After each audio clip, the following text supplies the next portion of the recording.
अयोध्या में रामलला की प्राण प्रतिष्ठा में सिर्फ 5 दिन बाकी है। विशेष पूजा शुरू हो चुकी है, लेकिन उस मुद्दे पर सियासत भी है। अब राम मंदिर के निर्माण का श्रेय लेने पर संग्राम है। इसके केंद्र में 2 दल हैं। मुख्य सवाल यह है कि राम मंदिर बनाने में कांग्रेस का कितना योगदान है और बीजेपी का कितना। इस क्रेडिट वॉर की ताजा शुरुआत कांग्रेस की सहयोगी पार्टी और एनसीपी अध्यक्ष शरद पवार ने शुरू की। उनका दावा है कि मंदिर का शिलान्यास राजीव गांधी के प्रधानमंत्री रहते हुआ। पहले आप सुनिए उन्होंने क्या कहा। मंदिर त्या ठिकाणी उभा करायचा कोणाचा विरोध नाही। खरं सांगायचं म्हणजे या मंदिराचा इतिहास जर बघितला, तिथे मंदिर बाबरी मस्जिद फाडल्याच्या नंतर बांधण्याचा ज्यावेळी विचार झाला, त्यावेळेला त्याची परवानगी ही राजीव गांधी प्रधानमंत्री असताना झाली। त्याला शिलान्यास हा जो झाला तो राजीव गांधींच्या कालखंडामध्ये शिलान्यास झाला। नंतरच्या काळामध्ये काही लोक कोर्टामध्ये गेले आणि कोर्टामध्ये ती केस अनेक वर्ष चालली आणि आत्ता अलीकडं त्या केसचा निकाल लागला आणि मंदिर बांधायला जवळच्या जागेत कोर्टाने मान्यता दिली आणि त्याचं काम सुरू करण्याचा विचार हा या ठिकाणी आलेला आहे। शरद पवार इन तथ्यों की मदद से राम मंदिर बनाने का श्रेय कांग्रेस को देना चाहते हैं। सवाल है कि क्या कांग्रेस क्रेडिट लेने के लिए तैयार है। पवार के दावों में कितनी सच्चाई है हम आपको आगे बताएंगे, लेकिन उनके बयान के बाद इस पर सियासत कैसे शुरू हुई, नेताओं ने क्या कहा, अब ये देखिए। ये तो स्पष्ट है देखिए कि आरएसएस विश्व हिंदू परिषद और उनकी आड़ में भारतीय जनता पार्टी ये लाभ लेना चाहती है कि उन्होंने सीधे तौर पे अनुभव किया कि 2 सीटों पे जब वो सिमट गए थे पार्लियामेंट में, उसके बाद बम्बई से जो रथ यात्रा चली अडवाणी जी ने जिसका नेतृत्व किया, उसके बाद उनकी सीटें 80 होती हैं, 80 कुछ होती हैं और आज 303 तक पहुंच गई। एक आधी बात करते हैं, पूरी बात करते नहीं, और शिलान्यास नहीं किया था। जो असली बात है कि जब बाबरी ढही थी, जो बाबरी जो वादे ढांचा गिरा था, उसके बाद नरसिम्हा राव जिसकी सरकार के हिस्सा भी रहे सब लोग, उन्होंने कहा कि हम बाबरी द्वारा बनवाएंगे। हिंदू की भावना को देखते हुए ताला खोला। उसी कुनबे के है ना जिन्होंने जैसे रामलला प्रकट हुए 1949 में, सबसे पहले वहाँ से दिल्ली के दरबार से ऑर्डर किया था, हटाओ हटाओ इन मूर्तियों को, हटाओ हटाओ। भारतीय जनता पार्टी की ये परिपाटी रही है कि जो काम इन्होंने नहीं किया उसका ये श्रेय लेना चाहते हैं।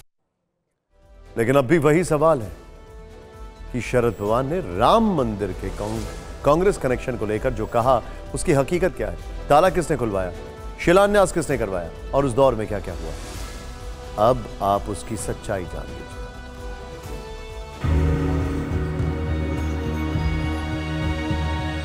देश में जब हर तरफ माहौल राममय है, तब शरद पवार का कांग्रेस को शिलान्यास कराने का क्रेडिट देना नई बहस छेड़ चुका है, जिस पर सवाल हो रहे हैं मंदिर निर्माण में योगदान किसका है, कांग्रेस या बीजेपी का। इस सवाल का जवाब जानने के लिए आपको 75 साल पीछे लेकर चलते हैं। 1949 अयोध्या, नेहरू के कार्यकाल में क्या हुआ। साल 1949 22-23 दिसंबर की दरमियानी रात, यही वो तारीख थी जब पहली बार राम चबूतरे से रामलला की मूर्ति हटाई गई और बाबरी मस्जिद के अंदर पहली बार रखी गई। आज की युवा पीढ़ी को शायद पता होगा कि तब जवाहरलाल नेहरू प्रधानमंत्री और गोविंद वल्लभ पंत उत्तर प्रदेश के मुख्यमंत्री थे। अगर सबसे ज्यादा किसी की भूमिका रही है मंदिर के पक्ष में, तो मुझे लगता है वो विश्व हिंदू परिषद और भारतीय जनता पार्टी से ज्यादा कांग्रेस की रही। 1949 में 22 और 23 दिसंबर की रात जब 5 लोगों ने उस स्ट्रक्चर में मूर्तियां रखी, तो देश और प्रदेश में कांग्रेस की सरकार थी। यही वो साल और महीना था जब वहां ताला भी लगाया गया, लेकिन यह मुद्दा सुलझ चुका था, साल दर साल गरमा रहा था। फिर 3 दशक बाद 1986 में राजीव गांधी की सरकार में मंदिर को लेकर एक नई बात हुई। राम मंदिर 1986 किसके कहने पर ताला खोला। 1 फरवरी 1986 को फैजाबाद कोर्ट ने राम जन्मभूमि का ताला खोलने का आदेश दिया। इससे जुड़ी आईबी की रिपोर्ट केंद्र सरकार को भेजी गई। उस समय यूपी में कांग्रेस नेता वीर बहादुर सिंह मुख्यमंत्री थे और उनकी सरकार के जरिए ये जानकारी तत्कालीन पीएम राजीव गांधी को दी गई। उनका क्या रिएक्शन था, पहले ये सुनिए। अरुण नेहरू ने राजीव गांधी जी को कहा, राजीव गांधी ने कहा ये तो बहुत अच्छा है, एक मुस्लिम समाज में हमने जो मैसेज दिया है उससे हिंदुओं के लिए अच्छा है, इसको ताला खुलवा दो। अगर ताला न खुलता तो ध्वंस नहीं होता। ये वो दौर था जब 1985 में शाहबानो पर सुप्रीम कोर्ट का फैसला पलटने की वजह से राजीव गांधी पर मुस्लिम तुष्टीकरण के आरोप लग रहे थे। कहा जाता है कि इस आरोप से वो पीछा छुड़ाना चाहते थे, इसलिए ताला खुलवाने के लिए वो फौरन तैयार हो गए। इसके बाद कहानी में नया मोड़ 1989 में आया, जिसका जिक्र शरद पवार ने किया। शिलान्यास हा जो झाला तो राजीव गांधींच्या कालखंडामध्ये शिलान्यास झाला। राम मंदिर 1989 किसने शिलान्यास कराया? 9 नवंबर 1989 राजीव गांधी प्रधानमंत्री थे, जबकि यूपी में नारायण दत्त तिवारी मुख्यमंत्री, यानी इस बार भी दोनों जगह कांग्रेस की सरकार थी। चुनाव सिर पर था, मंदिर का मुद्दा गर्म था। तब अदालत की रोक के बावजूद राजीव गांधी ने शिलान्यास का रास्ता कैसे निकाला, ये सुनिए। बूटा सिंह होम मिनिस्टर थे और बूटा सिंह स्पेशल प्लेन से बीएसएफ के आए थे इसी बात के लिए कि शिलान्यास होना तय हुआ है। राजीव गांधी ने कहा है कि शिलान्यास होगा। अब आप कोई रास्ता निकालिए कि शिलान्यास हो, क्योंकि कोर्ट ने कहा है कि नहीं होगा। रास्ता क्या है? तो मैंने उनसे पूछा रास्ता क्या है?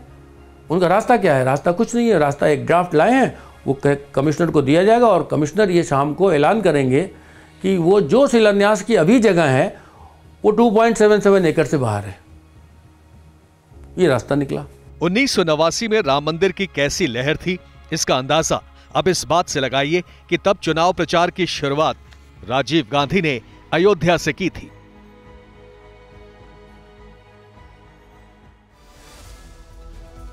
यानी शिलान्यास को लेकर शरद पवार जो दावा कर रहे हैं वो सही है, उसकी गवाही तारीख भी दे रही है। राम मंदिर में बीजेपी का क्या योगदान है यह भी जान लीजिए। साल 1989 जब पालमपुर अधिवेशन में राम मंदिर को मुद्दा बना, साल 1990 यानी 1990 में गुजरात के सोमनाथ से अयोध्या तक लालकृष्ण आडवाणी की रथ यात्रा, 6 दिसंबर 1992 बीजेपी नेताओं की मौजूदगी में विवादित ढांचा गिराया गया। 2010 हिंदू पक्ष के वकीलों की टीम में रविशंकर प्रसाद मौजूद। 2020 में प्रधानमंत्री मोदी ने मंदिर का शिलान्यास किया।